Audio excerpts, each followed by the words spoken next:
Today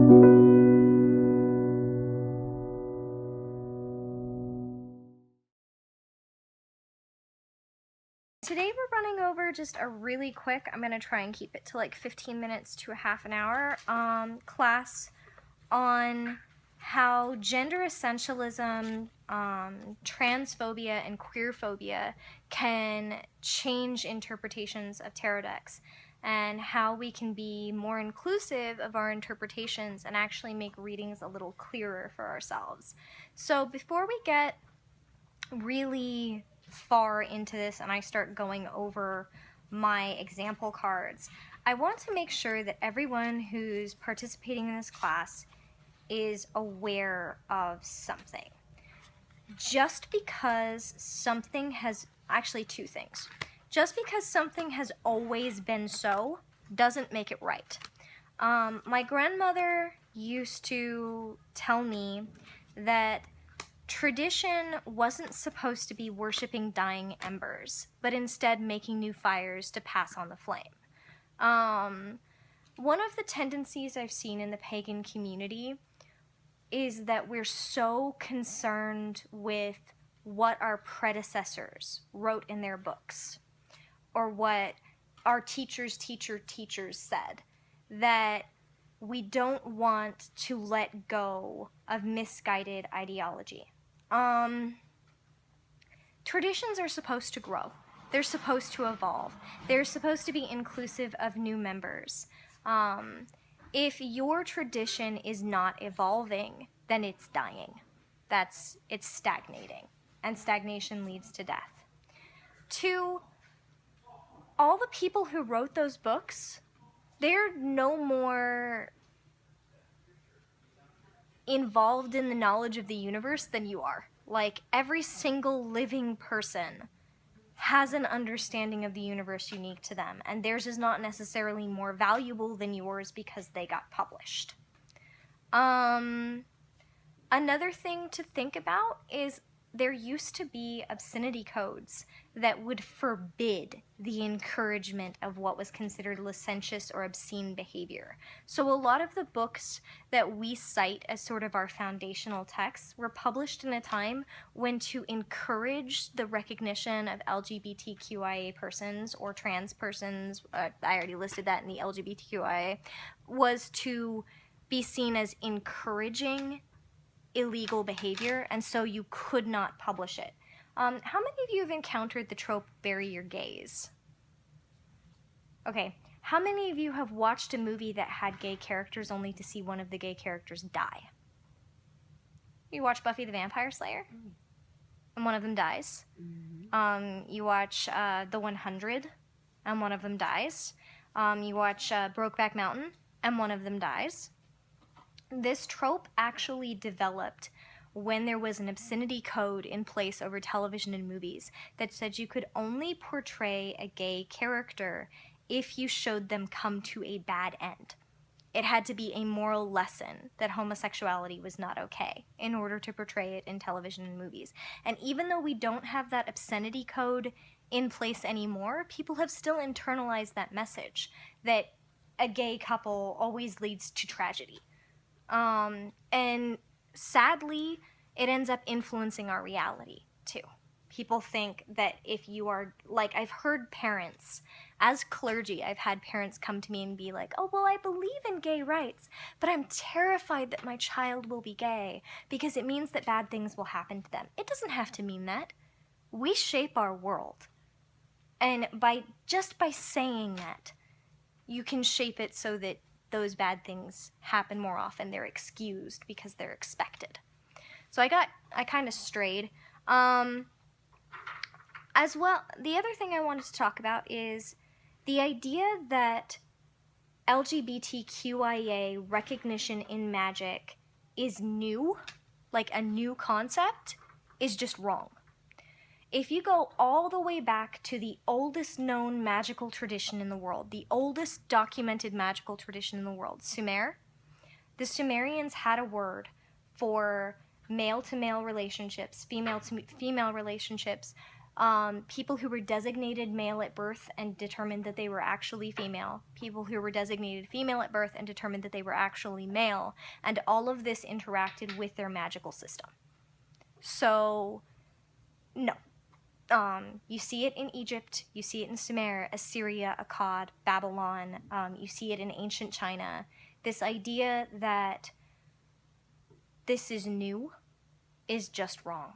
So if you can either go with the, no, I don't care what tradition says, I'm going to do what is right.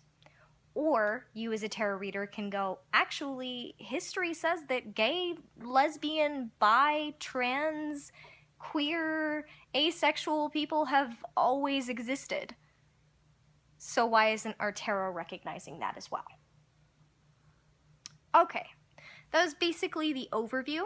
Now I want to talk about where you start seeing these queer-phobic, LGBTQIA-phobic ideas when people are interpreting the tarot. So, the best one I can give you as our first example is the Lover's card. So often I have seen this be interpreted specifically as one man and one woman.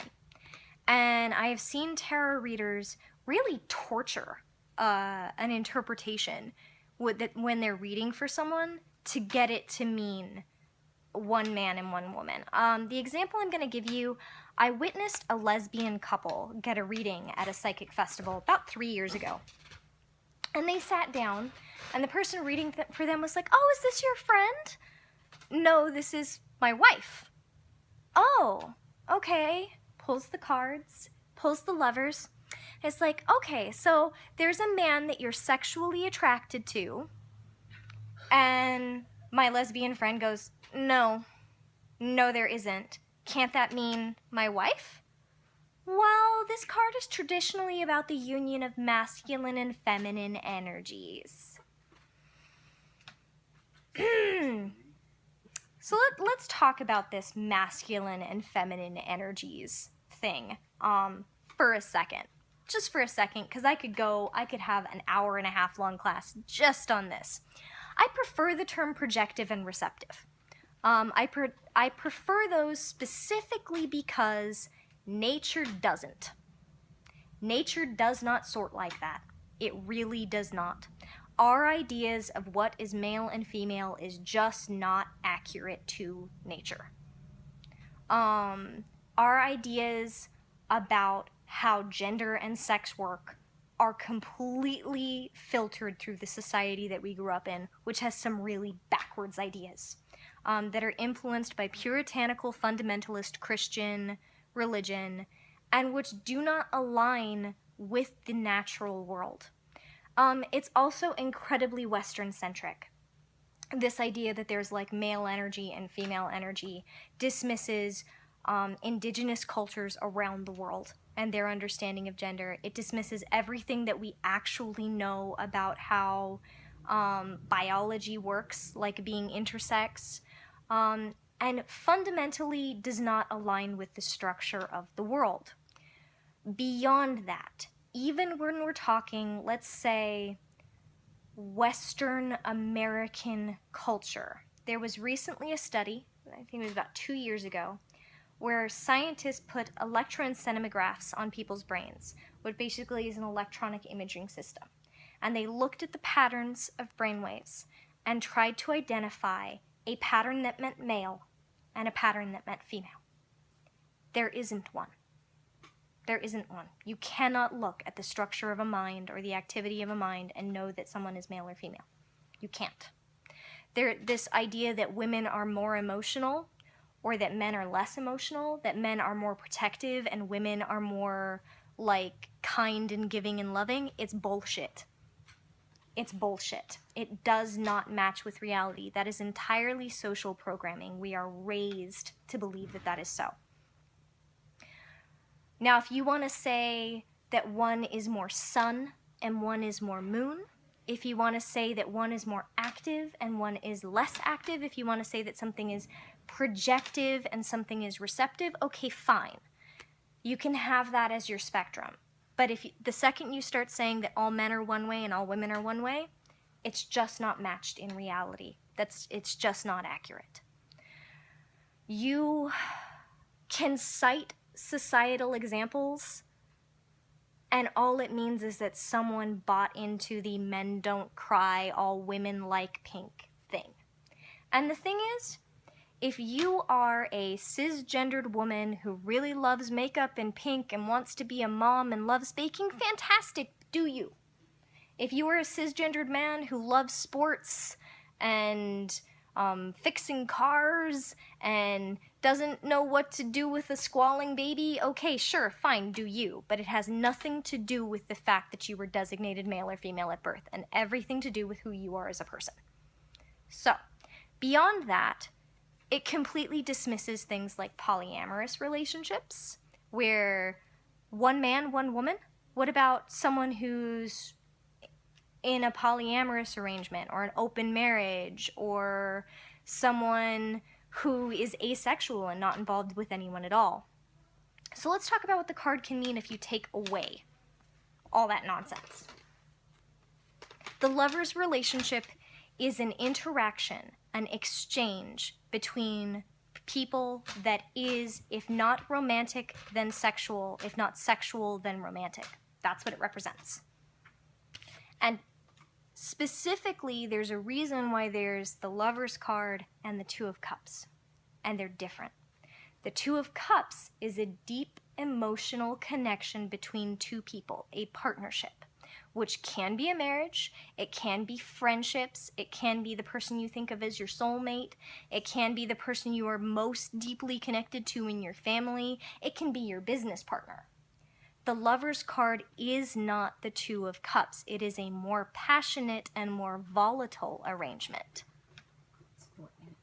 Yes. Two of Cups is like a forever arrangement, ideally, if nothing goes wrong, whereas the Lover's card can be something that is more fluctuating, volatile, is not yet as established as the Two of Cups. The Lover's relationship may become a Two of Cups arrangement, but it has not yet. The Lover's relationship also, even if it is representing two people, it does not automatically mean that those two people are in a relationship with only each other.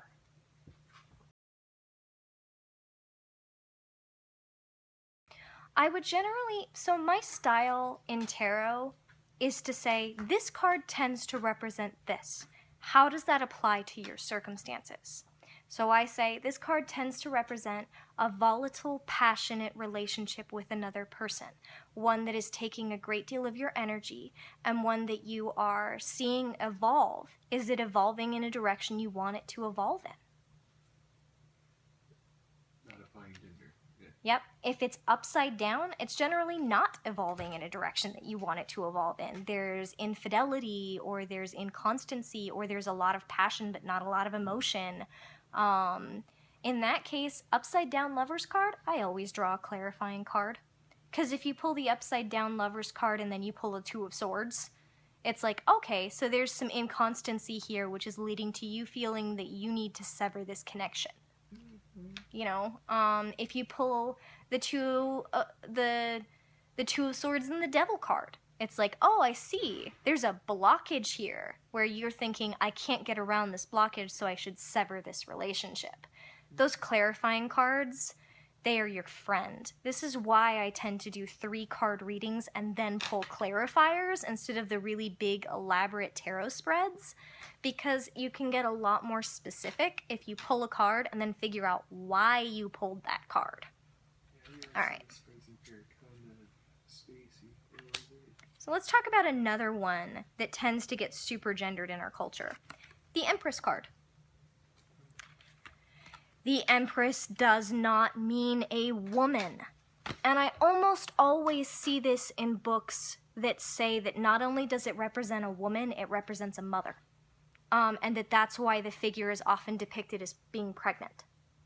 Okay, let's start with the fact that not all mothers are women.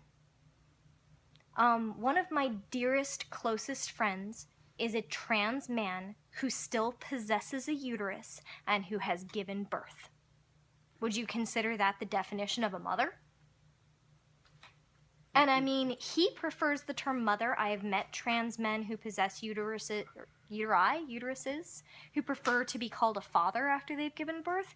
It's entirely up to them. But the idea that you can't give birth to kids if you are a man is just inaccurate. And not only is it inaccurate for humans, it's inaccurate in nature as well. Let's use clownfish for an example.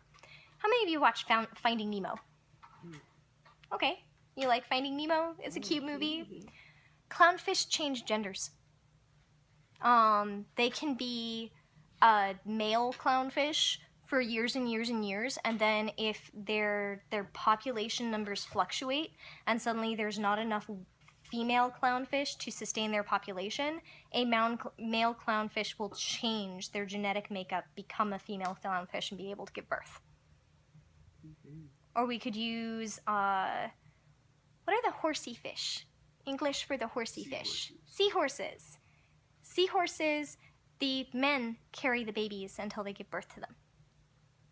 Okay, so, yep. Like a sack, like a kangaroo. It's not, our ideas of what it means to create life are inaccurate. What the Empress represents has nothing to do with being male or female. It represents the creation of life and the sustaining of that life. And that life doesn't always mean babies. The Empress can also represent a spiritual leader who creates a safe space emotionally for people to flourish and grow. The Empress can represent someone who is bringing new awareness of life to people. I pull the Empress for a friend of mine who does community gardening. What she does is she goes around and she teaches families how to grow their own food. So even when they struggle income-wise, they can still feed their children. And she has no children of her own, but she has made an empire of giving life to others. It sounds highly applicable. Let's do the Emperor card. Another one that I see gendered a lot. The Emperor is someone who protects and creates a stable, protective environment for others. So if you could think of someone who is lord of a domain that provides protection and stability. Yep. And it doesn't have to be a man.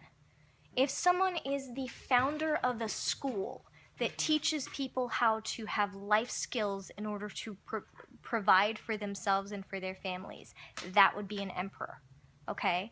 That could be a female dean of students, a male dean of students, a non-gendered dean of students, a gender-fluid dean of students. It's what they do, not their gender. Now, if it's upside down, all of those qualities get reversed. So it's someone who thinks they are providing a stable, protective environment, but instead they are providing a controlling environment. One where they think they know what's best for everyone else. Now, because of how our society is structured in a paternalistic and patriarchal fashion, that will often represent a man, but not always. I have pulled that for domineering grandparents. I have pulled it for controlling spouses of either gender. It is someone who thinks they know best how to give you a stable, safe environment where you are provided for. How many of you have known someone who thinks they knows what's best for you and they don't?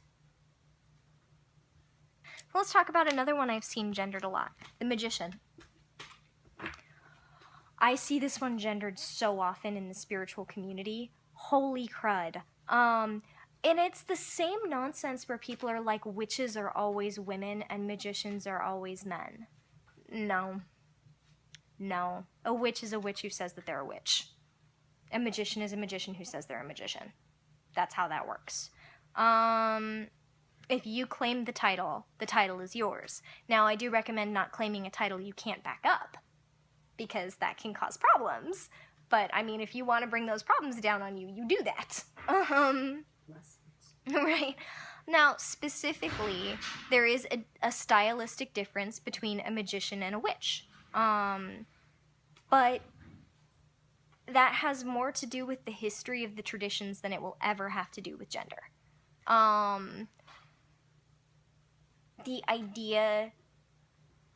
Anyway, a magician is a person who has mastered the 4 different suites that we go through as we read the tarot. The wands, the cups, the swords, the pentacles. Wands have to do with passion. Wands have to do with direction. I like to call them the flashlight card. I have lit up the path in front of me. I know what is inspiring me to continue walking it even when it's hard, and I'm going in that direction. Okay, that's the wands. Pentacles are the ground beneath your feet. What makes you feel stable, safe, secure, grounded, and prepared for your future? So that can be money, that can be your job, that can be your schooling. Chalices are emotion. I have mastered what I long for and how much I will compromise to get it.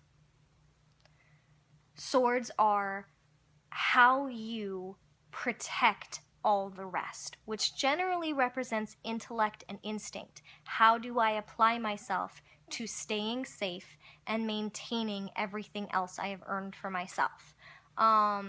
It can also represent violence. They tend to mostly represent intellect and instinct. In the case of the magician, you are in balance between these forces. So you have a good, passionate direction, a guiding star, a light on your path. You also know how to balance your emotions when it comes to it. That emotional volatility of the longing. You are not so emotional and so passionate that you forgot to keep the ground steady underneath your feet and pay your bills and make sure that you have a roof over your head. And you're not so fixated on being safe that you forgot to trust your instincts and move when you need to move, or protect yourself when you need to protect yourself. That's the magician card. It's having all of those areas in balance. And if it's upside down, they're not. And you can pull a clarifying card. Why is it not in balance? Now, if you're not pulling this for yourself, it represents someone who is in balance and can teach you how to be. It represents an example to you in how to do that. And one of the problems with gendering the cards is you may not be able to recognize who it represents and get that assistance getting yourself in balance if you think it has to be a man. And one of the things that can happen if it represents you is you may go, well, who is that supposed to be? Who's working so hard on having all of their tools in order, and who's working so hard at being in balance and prepared for their life? If you think it's a man and you don't identify as a man, are you going to realize that it's talking about you? You have to be open. Okay. Another one that often gets gendered, the High Priestess card. Did you find the High Priestess? Ah, thank you. Yeah, I was looking through your deck. It's beautiful. I love it. These 2 cards are considered partners. The High Priestess and the Hierophant. Okay? Generally, on a deck, this deck is weird. They're both sitting in front of pillars. Or standing in front of pillars. And they both have a veil behind them. This one has like a stained glass window instead. The High Priestess and the High Priest, or the Hierophant, represent 2 different gates of knowledge in a spiritual fashion. The High Priestess represents seeking spiritual knowledge by trusting in your own instincts and going within, going on an emotional, internal journey. The High Priest represents trusting in the instincts of a spiritual advisor outside of yourself and going for spiritual knowledge by traveling outside of you. So if you were to compare the 2, the Hierophant could be, I have read a bunch of different books on witchcraft. I have sought outside of myself for answers in a dogmatic, instructional fashion.